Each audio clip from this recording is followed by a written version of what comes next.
غافل ہو چکا ہے، اپنے کاروبار میں لگا ہوا ہے، اسی میں لگا، اور مقصود صرف کھانا پینا ہے کیا، اور عیش کرنا ہے، اور بڑے، اور حدیث پاک میں ہے جب آخر زمانہ قریب آئے گا میری امت 5 چیزوں سے محبت کرے گی اور 5 چیزوں کو بھولے گی. 5 چیزوں کو، یاتی علی امتی زمان یحبون الخمس وینسون الخمس.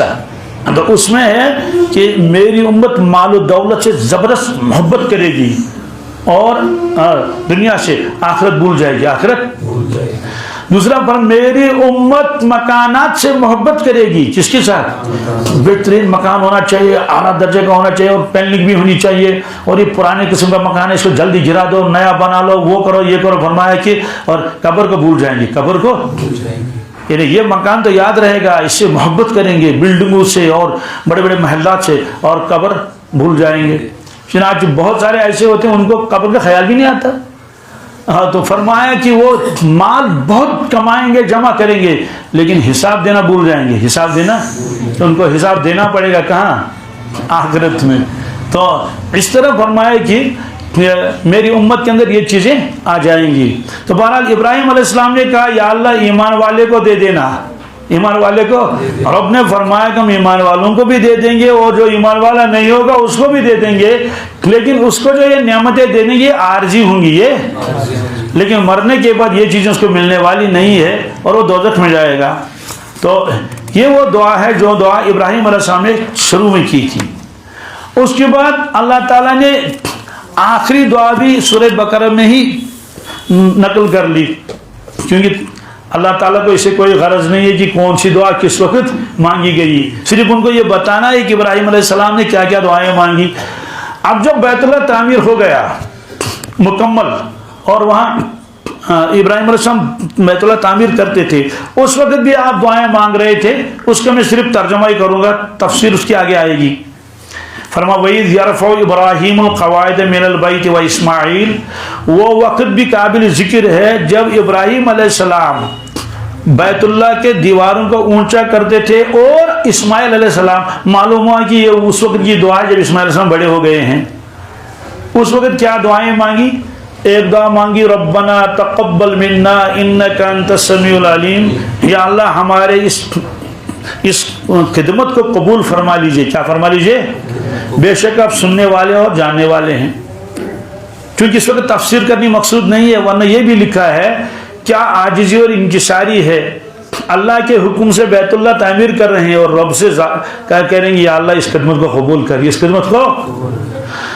دوسری دعا مانگی اپنے فرما بردار بننے کی، ربنا واجعلنا مسلمین لک. یا اللہ ہم دونوں کو اپنا فرما بردار بنا. سوال وہ فرما بردار نہیں تھے کیا؟ کہتے ہیں کہ پار ہونے کا تصور ہی غلط، بحر الفت کا کہیں ساحل نہیں، اور مزید توفیق مانگ رہے تھے. وَمِن ذُرِّيَّتِنَا، ہماری ذریت کو بھی فرما بردار بنا. امتا مسلمۃ لک، ان کو ایسی امت بنا جو تمہارے فرما بردار ہوں. وَأَرِنَا مَنَاسِكَنَا، یا اللہ ہم کو حج سکھا. وَتُبْ عَلَيْنَا، ہماری طرف خاص توجہ کر فرما لے. إِنَّكَ أَنْتَ التَّوَّابُ الرَّحِيمُ، آپ توبہ قبول کرنے والے، رحم کرنے والے ہیں. رَبَّنَا وَابْعَثْ فِيهِمْ رَسُولًا مِّنْهُمْ، یا اللہ جب میری ذریت یہاں پھیلے گی مکہ شریف میں، یا اللہ ان کو ایسے ہی نہیں چھوڑنا، بلکہ ان میں ایک رسول بھیجنا جو انہی میں سے ہو، جو وہ کیا کرے گا؟ یتلو علیہم آیاتک، وہ نبی ان کے سامنے تمہاری آیتیں پڑھے گا. وَيُعَلِّمُهُمُ الْكِتَابَ، اور وہ کتاب کی تعلیم دے گا. والحکمہ، اور دانائی کی باتیں ان کو بتائے گا. وَيُزَكِّيهِمْ، ان کے دلوں کو پاک صاف کرے گا. إِنَّكَ أَنْتَ الْعَزِيزُ الْحَكِيمُ، آپ عزیز بھی ہیں اور حکیم بھی ہیں، یعنی آپ قدرت والے ہیں اور حکمت والے بھی ہیں. تو یہ دعا مانگی اس وقت. اللہ کے نبی صلی اللہ علیہ وسلم نے فرمایا کہ ایک مرتبہ اے لوگو آپ کو معلوم ہے میں کون ہوں؟ عرض کیا حضرت آپ فرما دیجئے. فرمایا کہ ابراہیم علیہ السلام جو دعا مانگ رہے تھے بیت اللہ شریف تعمیر کرتے کرتے، وہ دعا میرے لیے تھی. وہ دعا میں ہی وہ نبی ہوں جس کے بارے میں فرمایا ربنا وابعث فیہم رسولا، میں ہی وہ رسول ہوں. اس کی وجہ یہ ہے اس بستی میں اللہ تعالیٰ نے اسماعیل علیہ السلام کے بعد کسی نبی کو بھیجا ہی نہیں، کسی نبی کو، ہاں اور دوسرے علاقوں سے آتے تھے نبیوں کے وہ جو ہے وہ ایلچی اور ان کے وہ کسی طرح سے قاصد وغیرہ، لیکن خود اس بستی میں اسی ذریت میں کوئی نبی اٹھا ہو کوئی نہیں سوائے حضرت رسول اکرم صلی اللہ علیہ وسلم کے۔ بہرحال یہ جو روایت چل رہی تھی اس کی حضرت عبداللہ بن عباس کی، تو فرمایا کہ اسماعیل علیہ السلام کو وہیں چھوڑ دیا اور آپ چلے گئے، تو پانی کا مشکیزہ تھا اور ایک تھیلا کھجور کا، تو اسماعیل علیہ السلام دودھ پیتے تھے، تو چند دن ہو گئے پانی بھی ختم ہو گیا اور کھجوریں بھی ختم ہو گئی، تو جب خود ہی کچھ نہیں ملے گا کھانے کے لیے تو اس لیے دودھ بھی ختم ہو گیا، تو اسماعیل علیہ السلام بھوک کی وجہ سے تڑپ رہے تھے، تو اور یہ برداشت نہیں ہوتا تھا حضرت حاجرہ کو رضی اللہ تعالیٰ عنہ، تو یہ شکل اس نے دیکھی تو اس نے اپنے اسماعیل علیہ السلام کو وہیں کعبۃ اللہ جہاں بنانا تھا بعد میں اسی کے برابر میں رکھ دیا، جہاں زمزم ہے، جہاں بالکل ہے، زمزم کا کنواں آج نظر نہیں آتا ہے لیکن میں نے دیکھا ہے، کیونکہ بہت پہلے جب تھے، آج سے کئی سال 20-22 سال پہلے، تو زمزم کا کنواں کھلا تھا تو اس میں سیڑھیاں بنی ہوئی تھی، اس میں بالکل متاب نہیں، تو ایک طرف سے عورتیں نیچے جاتی تھی ایک طرف سے مرد نیچے جاتے تھے، تو نیچے جا کے زمزم پیتے تھے، پھر سیڑھیوں سے اوپر چڑھتے تھے، تو پھر بعد میں ان لوگوں نے اس کو بند ہی کر دیا، اب زمزم کا کنواں نظر نہیں آتا ہے، اور اس کے اوپر انہوں نے وہ زمزم کے کنویں پر ایک شیشہ لگایا تھا بہت بڑا، اور مشین لگائی ہوئی تھی موٹر، اس موٹر کے ذریعے سے پانی چڑھاتے تھے، تو وہاں جو ہے وہ ان کو رکھا تھا وہاں۔ اب خود کہاں گئی، چونکہ کوئی ہے ہی نہیں، نہ کوئی انسان ہے نہ کوئی، تو صفا مروہ قریب میں ہے، تو حضرت حاجرہ صفا پر چڑھ گئی، کس پر؟ یوں دیکھنے لگی شاید کوئی آدمی آ جائے، اکیلی ہیں، دیکھا کوئی نہیں، اس سے صفا سے نیچے اتری، صفا سے اب مروہ کی طرف جانا ہے، تو چونکہ صفا اس وقت پہاڑی تھی، پھر تو بعد میں اس کو کاٹ کاٹ کے اور کیا کیا کر کے پلین بناتے رہے، اب صفا تو تھوڑا پہاڑ نظر آتا ہے لیکن مروہ تو بالکل پلین ہے، تو صفا سے ایسے اتری، آج بھی اترائی ہے اتنی وہ پور کرنے کے بعد ایسے اتری، لیکن بچے کی طرف نظر ہے، لیکن جب تھوڑا گہرائی میں گئی اور اس وقت جو ہے وہ بچہ نظر سے غائب ہو گیا، اس لیے اس حصے میں اس نے دوڑ لگائی، کیا دوڑ لگائی، تو جب یہ واقعہ بیان کیا اللہ کے نبی صلی اللہ علیہ وسلم نے فرمایا کہ صفا مروہ کی جو سعی ہے جو حج میں لوگ کرتے ہیں یہ وہی یادگار ہے، وہی، تو اس حصے میں آپ تیز دوڑی، وہاں آج لگے ہوئے میلے نگزرین، تو وہاں سے پھر پہنچ گئی مروہ پر، یہ آدھا کلومیٹر ہے، کتنا؟ صفا سے مروہ آدھا کلومیٹر ہے، مروہ پر پہنچ کر دیکھنے لگی ادھر ادھر کوئی ہے، کوئی نہیں، واللہ عالم کیا اس میں راز تھا، پھر واپس آ گئی، کیا پھر واپس آ گئی، کس پر؟ صفا پر چڑھ گئی، وہ ڈھونڈ رہی اصل میں کوئی مل جائے، کوئی پانی مل جائے، کوئی انسان مل جائے، کوئی کچھ مل جائے، تو پھر بھی نہیں، تو اس طرح کرتے کرتے 7 چکر اس نے لگائے، کتنے؟ صفا سے مروہ، مروہ سے صفا، آخر میں صفا پر پہنچ گئی، تو آواز آئی، کیا دیکھا آواز آئی لیکن آدمی نظر نہیں آتا، تو اپنے آپ سے باتیں کرنے لگی، روایت میں یہ الفاظ ہیں، خاموش، کیا کہ آواز تو آ رہی لیکن آدمی نظر نہیں آتا، تو کہنے لگے کہ جو کوئی ہو سامنے آ جاؤ، جو کوئی ہو، اگر کچھ مدد کر سکتے ہو تو مدد کر لو، صرف آواز آ رہی ہے۔ اس کے بعد آپ نے ایسے نظر اٹھا کے دیکھ لیا یوں، تو دیکھا کہ اب روایت میں تو یہ لفظ نہیں ہے، واللہ عالم، یا تو انسانی شکل میں ہوں گے یا کیا شکل ہوگی، تو آپ نے دیکھا کہ وہاں جبریل علیہ السلام ہے، کون؟ جہاں اسماعیل علیہ السلام اسی کے پاس، عام طور سے ان موقعوں پر جبریل علیہ السلام انسانی شکل میں آتے تھے، کس میں؟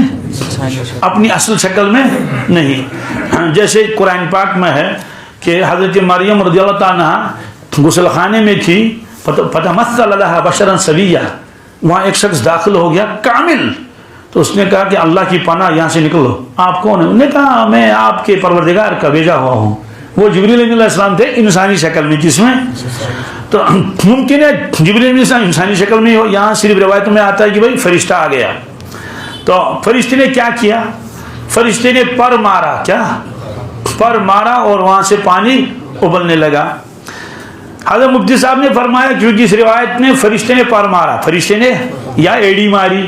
یہ جو عوام میں مشہور ہے کہ اسماعیل علیہ السلام جو ہے وہ اپنے ٹانگوں کو آگے پیچھے کرتے، جیسے چھوٹے بچے روتے وقت جو ہے وہ ٹانگوں کو آگے پیچھے کر لیتا ہے، تو ان کے ایڑی کی وجہ سے پانی نکلا. کہتے ہیں کہ یہ کتابوں میں نہیں ہے، کتابوں میں یہ عوام میں مشہور ہے، لیکن جو یہ روایت بخاری شریف کی اس میں ہے جبریل نے پر مارا، جبریل نے پر مارا یا ایڑی ماری. بہرحال اس کی وجہ سے وہ پانی وہاں سے ابلنے لگا. اتنے میں حضرت حاجرہ بھی پہنچ گئی وہاں. دیکھا پانی ابل رہا ہے، پانی ابل رہا ہے، کیونکہ کوئی چشمہ تو بنا ہوا تھا ہی نہیں، ایسے ابل رہا ہے. جیسے کسی جگہ قدرتی پانی نکل رہا ہے یا نل کا پھٹ جاتا ہے اندر سے تو پانی گر تو آپ نے دیکھا کہ پانی ابل رہا ہے، کہیں ایسا نہ ہو کہ پانی ختم ہو جائے پانی. تو وہ مشکیزہ جو ان کے پاس تھا تو فوراً مشکیزہ لائے اور اس میں پانی بھر لیا. پانی پہلے اس کو کیا کریں، محفوظ کر لیں اور خود بھی پیا. بہرحال اس کے بعد پتھر لانے لگے چھوٹے چھوٹے، کیونکہ آپ پانی جا رہا ہے آگے، تاکہ اس کو جمع کر کے رکھیں. تو بند کر کے رکھ دیا اس کو ایسے. اور ان کی زبان میں ٹھہرنے کو زم کہتے تھے. کیا؟ زیم زم. تو چونکہ جب آدمی کوئی کام کرتا ہے تو کبھی کبھی وہ الفاظ دہراتا ہے. کیا؟ ایک ہی لفظ کو مطلب کہاں سے دونوں سو صبر کر صبر کر. کیا بھائی ٹھہرو ٹھہرو. کیا ٹھہرو ہی نہیں، کبھی دو مرتبہ آدمی کہہ لیتا ہے نا. جی یہ زبان کا اسلوب بھی ہوتا ہے کہ ایک لفظ کو ڈبل کیا داؤ داؤ کرن. کیا اچھا شکمت چھت کیا جیسی گمت، تو دو مرتبہ کہنا. اور یہ زبان کا اسلوب ہے، قرآن پاک میں بھی ہے. حیہات لما توعدون. کیا؟ تو دو مرتبہ حیہات کہا. وَإِذَا بَطَشْتُمْ جَبَّارِينَ، تو دو مرتبہ بطشتم لائے. پر یہ اسلوب ہے. تو اپنی زبان میں کہنے زم زم. کیا کہنے لگے؟ زم زم کا میں نے ٹھہر ٹھہر ٹھہر ٹھہر، اس لیے اس کا نام ہی رکھ دیا زم زم. اس موقع پر فرمایا رسول پاک صلی اللہ علیہ وسلم نے فرمایا اللہ تعالیٰ اسماعیل علیہ السلام کی والدہ پر رحم فرمائے. کیا فرمائے؟ اگر وہ زمزم کو نہ روکتی، اگر وہ یعنی وہ باڑ لگائی اس نے، تو فرمایا تو آج زمزم چشمہ ہوتا جاری. چشمہ ہوتا ہے، یعنی چشمہ تو تھا ہی چشمہ، لیکن اس کا پانی نکالنے کی ضرورت نہیں، وہ خود دریا کی شکل میں بن جاتا ہے. جناب دنیا میں بہت سارے چشمے ایسے ہیں نا جو دریا کی طرف بہتے ہیں نا. میں نے بہت سارے، آپ نے بھی دیکھے ہوں گے. ایک چشمہ اس کو واسکناگ کہتے ہیں. کیا؟ 6 مہینے اس میں پانی آتا ہے، 6 مہینے چلا جاتا ہے. اتنا پانی اس میں آتا ہے کہ پورا جو علاقہ ہے وہ اسی کا پانی استعمال کرتے ہیں کھیتوں میں. کس میں؟ تو 6 مہینے ختم ہو گئے، اب سب مخلوق لے دیتے آبی کو گو. کیا؟ تو جب وہ آتا ہے وہ مارچ کے مہینے میں آتا ہے. جس میں اس دن بارش ہوتی ہے اور کیا کیا ہوتا ہے. تو دیکھا کہ بس چشمہ آ گیا، تو وہ چشمہ بہتا ہے. اسے بہت سارے چشمے پہاڑوں سے نکلتے ہیں اور بہ رہے ہیں. فرمایا کہ اگر وہ نہ روکتی اس پانی کو، یہ پانی کیا ہوتا ہے؟ جاری ہوتا ہے، یہ آگے جاتا. پھر فرمایا کہ پانی پی لیا، بچے کو پلایا. اور فرشتے نے یہ بھی کہا کہ تم اندیشہ مت کرو، تمہارا بچہ ضائع نہیں ہوگا.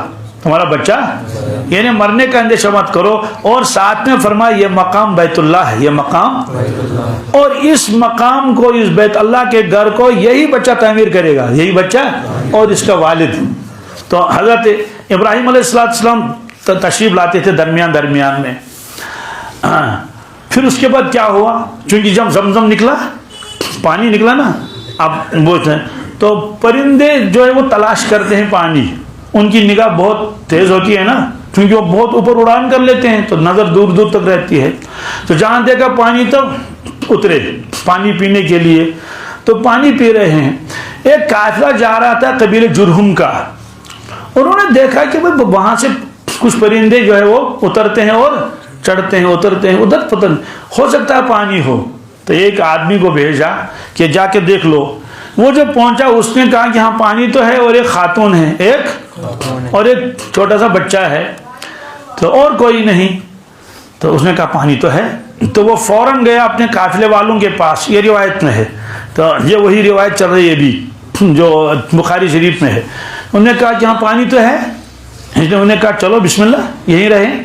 تو وہ پہنچے وہاں، تو رسول اللہ صلی اللہ علیہ وسلم نے فرمایا حضرت ہاجرہ چاہتی تھی کہ کاش کوئی یہاں کے بستا ہے، کاش یہاں کوئی بستا، یہاں کہ یہاں کوئی ہے نہیں. تو فرمایا کہ وہ لوگ جب آگے انہوں نے کہا کہ ہمیں یہاں بیٹھنے کی اجازت ہے رہنے کی.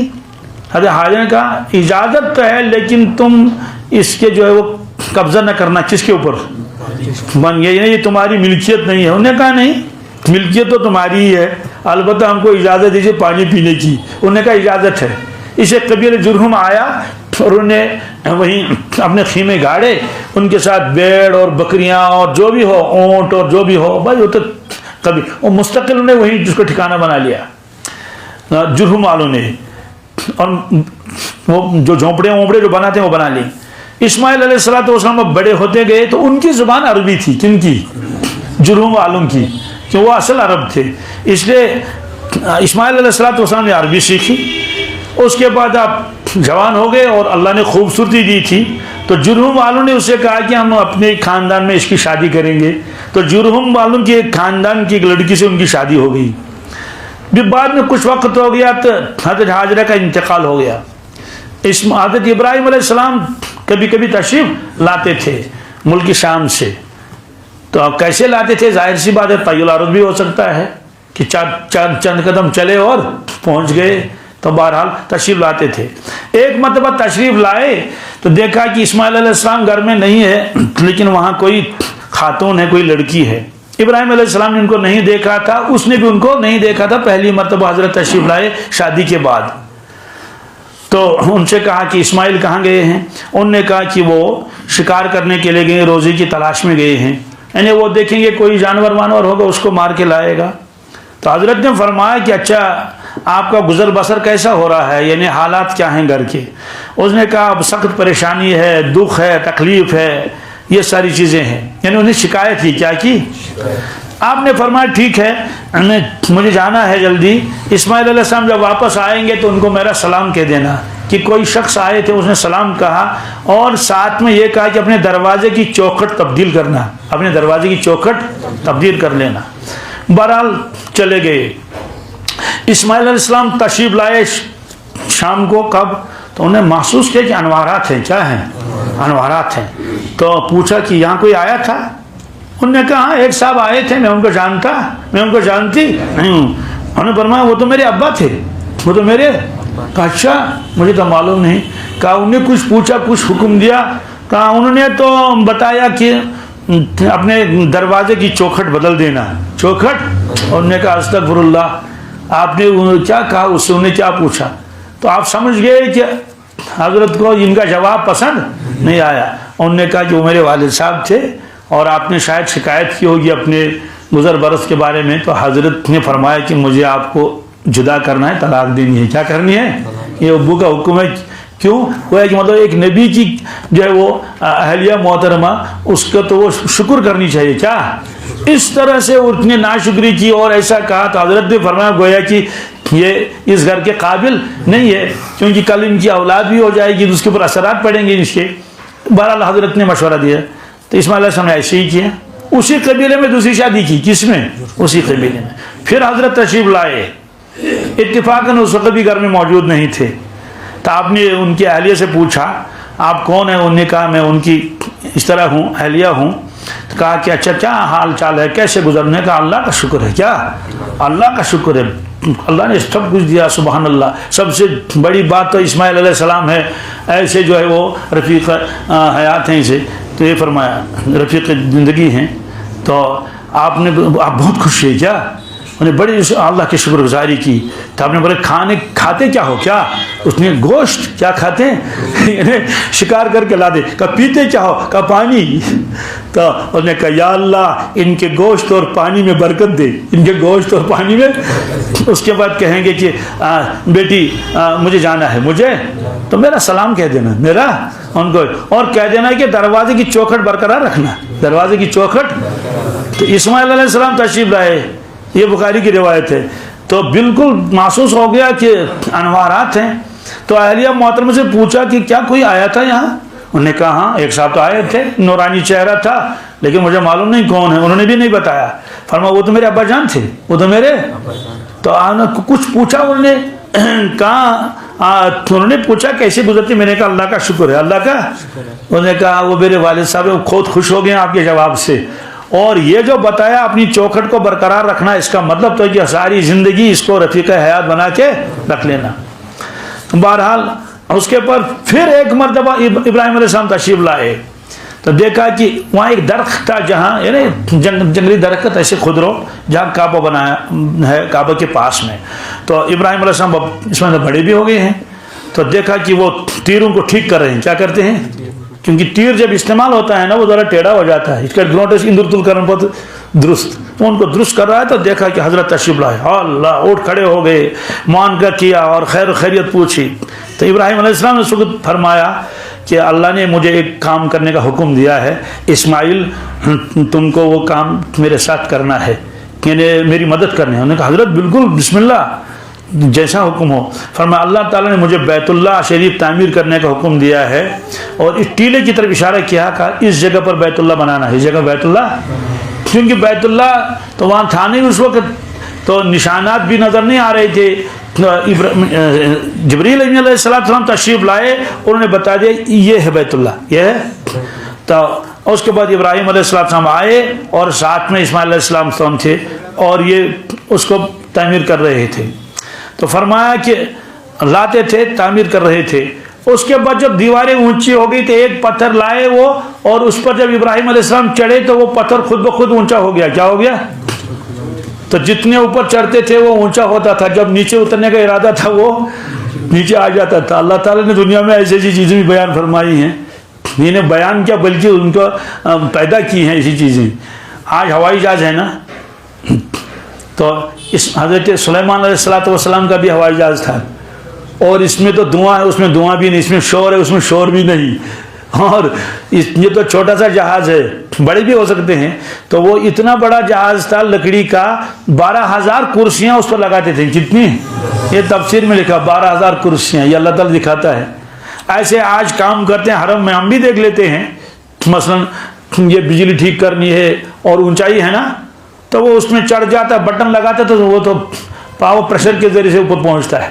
اور خانہ کعبہ کی گلاب کو کبھی وہ صاف کرتے ہیں تو وہ اس میں چڑھ جاتا ہے، اور وہ بٹن دباتا ہے اور وہ کر کے اوپر پہنچ جاتا ہے، اور جب اترنا ہے تو پھر اتر جاتا ہے۔ تو فرمایا کہ وہ پتھر جس پر ابراہیم علیہ السلام چڑھے تھے اور وہ اونچا ہو جاتا تھا، کہا یہی تو مقام ابراہیم ہے، یہی تو مقام ابراہیم ہے، جس کو پھر بطور یادگار کے رکھا گیا، ومن دخلہ فیہ مقام ابراہیم کان آمنا۔ بہرحال فرمایا پھر یہ دونوں بزرگ لاتے تھے، اور اس وقت یہ وہ دعائیں کرتے تھے جس دعا کا تذکرہ ابھی پہلے بھی آیا تھا۔ تو اس میں یہ آیا کہ یہ دعائیں ہیں، اور بھی اس کے آگے دعائیں ہیں ابراہیم علیہ السلام کی۔